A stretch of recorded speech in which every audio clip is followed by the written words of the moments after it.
بأن تبقى ممتعة إلى أن نموت، وأن تكون محفوظة من الحرام سالمة من سماع الآثام لا يسمع بها صاحبها إلا ما فيه الخير له في دينه ودنياه. فهذه بركة السمع. قال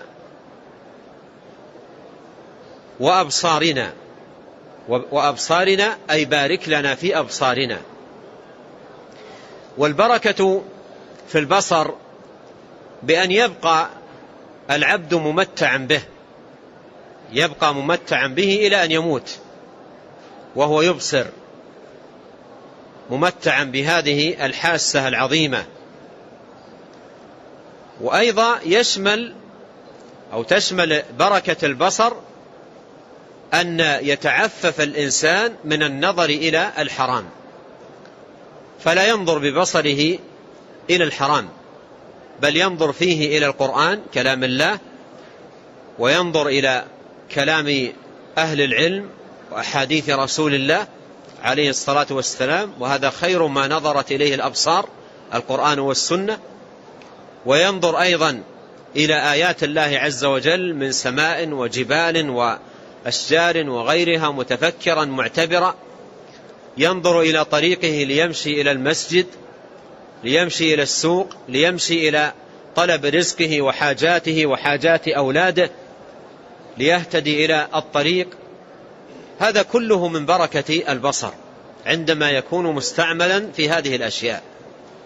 أما والعياذ بالله من يجعل هذه النعمة في النظر إلى الحرام، ولا سيما ما وجد في زماننا هذا وابتلي به كثير من الناس، يجلسون الساعات الطوال أمام القنوات الفضائية وأمام الشبكة العنكبوتية، ينظرون إلى حثالات العالم وأوساخ الناس وقاذورات العالم، ينظرون إليها بأبصارهم، وكأنهم لا يتذكرون أن هذا البصر نعمة الله عليهم.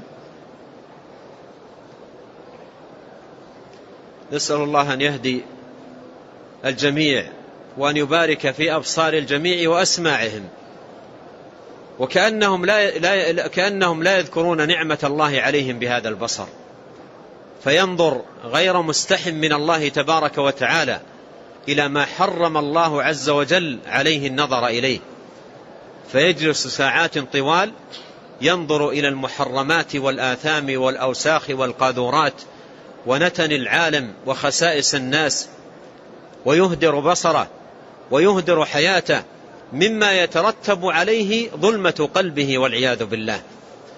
وقد قال الله عز وجل: قل للمؤمنين يغضوا من أبصارهم ويحفظوا فروجهم ذلك أزكى لهم إن الله خبير بما يصنعون.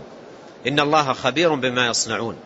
ولهذا من بركة بصر الإنسان أن يجاهد نفسه على حفظه. قد ينفلت منك البصر بنظرة عابرة، لكنك مع المقاومة والمجاهدة والاستعانة بالله تبارك وتعالى يتحقق لك بإذن الله عز وجل بركة البصر وحفظه. وإياك ثم إياك ثم إياك مما سماه بعضهم في زماننا الخلوة العصرية، وهي الخلوة التي تكون من كثير من الشباب والشابات مع القنوات الفضائية أو مع الشبكات العنكبوتية. عندما يجلس الشاب أو الشابة وحده في الغرفة ثم يلتفت ويرى الباب مغلقا ويقول: لا أحد يراني من الناس، ثم يبدأ ينظر ويشاهد فيما في تلك القنوات من الخسائس والقاذورات، وينسى أن رب العالمين مطلع عليه. إذا خلوت الدهر يوما فلا تقل خلوت، ولكن قل علي رقيب. قل إن الله عز وجل رقيب علي مطلع علي، يراني لا تخفى عليه مني خافية، يراني ماذا أعمل بسمعي وماذا أعمل ببصري. فيتقي الله جل وعلا ويجاهد نفسه في حفظ سمعه وبصره وفي تقوى ربه تبارك وتعالى. ليكون السمع مباركا، وليكون البصر مباركا، وليكون العبد متقيا لله تبارك وتعالى في سمعه وبصره. وليعلم أن هذا السمع وهذا البصر سيسأله الله تبارك وتعالى يوم القيامة عن كل ما نظر به إليه، وعن كل ما استمع بسمعه إليه، كل ذلك يسأله عنه. إن السمع والبصر والفؤاد كل أولئك كان عنه مسؤولا. تسأل عن سمعك وتسأل عن بصرك، كل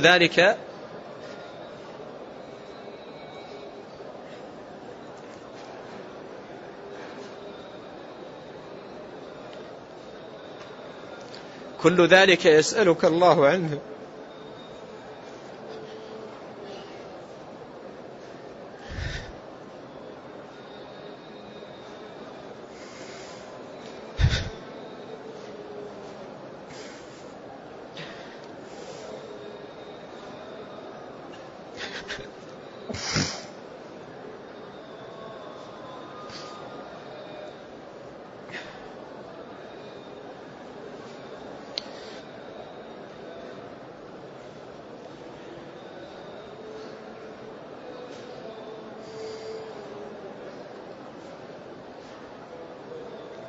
قال: وبارك لنا في أسماعنا وأبصارنا. فبركة البصر تكون بذلك، بأن يجاهد المسلم نفسه متقيا ربه تبارك وتعالى، محافظا على بصره. ولا سيما أن هذا الزمان الذي نعيشه زمن فتن كثيرة، ولا سيما في كثير من البلاد التي يبتلى فيها أهل الخير وأهل الدين وأهل الفضل بكثرة الفتن، حتى إن بعضهم ليقول متألما ويذكر حاله متألما، يقول: أين أذهب ببصري؟ أين أذهب ببصري إذا خرجت من بيتي ليس أمامي إلا أفخاذ عارية وصدور بادية وشعور مكشوفة وفتن تعصف وأنا شاب.